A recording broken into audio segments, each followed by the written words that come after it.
Hai Besti, hari ini aku nak tunjuk korang ini stiker inai. Stiker inai ni untuk kalau macam bertunang ke kahwin macam tu paling senang lah, tak payah korang lupa orang untuk buat inai. Korang pakai stiker ni saja, budget murah. Yang ini okey, aku tunjuk dengan korang cara pakai dia macam mana. Ini stiker dia besar macam ni, dia sudah lengkap untuk 2 lah macam tu. Okey, mula-mula kita potong dulu dia. Ikut. Okey, macam ni.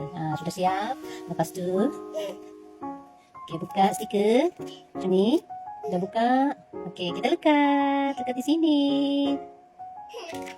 Okey, macam ni. Lekat dia macam ni. Kita lekat kapas. Letak air. Okey, kita sapu-sapu je macam ni. Kasi basah. Semua kasi kena air macam ni. Dep-dep dia macam ni. Kena air. Dep. Tengok. Sekejapnya siap sudah. Tengok. Okey, dah siap. Okey, kita buka dia punya stiker. Okay, macam ni untuk jari ya, untuk jari. Buka stiker. Lekat saja di jari macam ni. Lekat semua. Macam ni. Macam ni. Lekatnya. Saya lekat semua lah dulu supaya senang. Okey, nanti baru kita letak air semua. Okey. Macam ni. Macam tu. Semua kan. Lepas tu baru kita letak air. Macam ni. Kita harus letak air dia. Macam ni. Dep-dep saja. Pastikan semua terkena air. Macam ni. Jadi kalau kena dah cukup sudah. Lekat. Dia terbuka sendiri.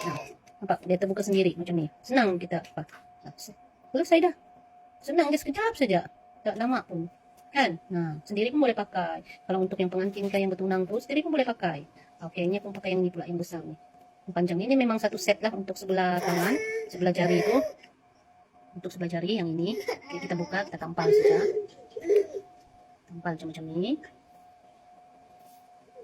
Macam ni. Letak air macam ni. Sama juga. Pastikan semua kena air. So, kalau dia kena air, dia pandai tanggal sendiri. Dia tertanggal lah daripada tu lukisan tu. Ini aku buka. Sekejap dah siap dah. Satu tangan ni. Inai. Ini inai putih kan. Cantik kan? Cantik. Sudah siap kan? Untuk orang yang mau try ni stiker ni, korang try dululah. Ni stiker yang merah pun ada, yang putih. Macam-macam corak ada banyak ni. Kamu boleh cek. Macam ni. Ini warna putih Kamu ceklah di beg kuning. Macam-macam corak ada kamu boleh pilih. Okay? Yang putih ataupun yang merah. Begitu. Jangan lupa cek di beg kuning. Murah saja ni. Cek di beg kuning sekarang.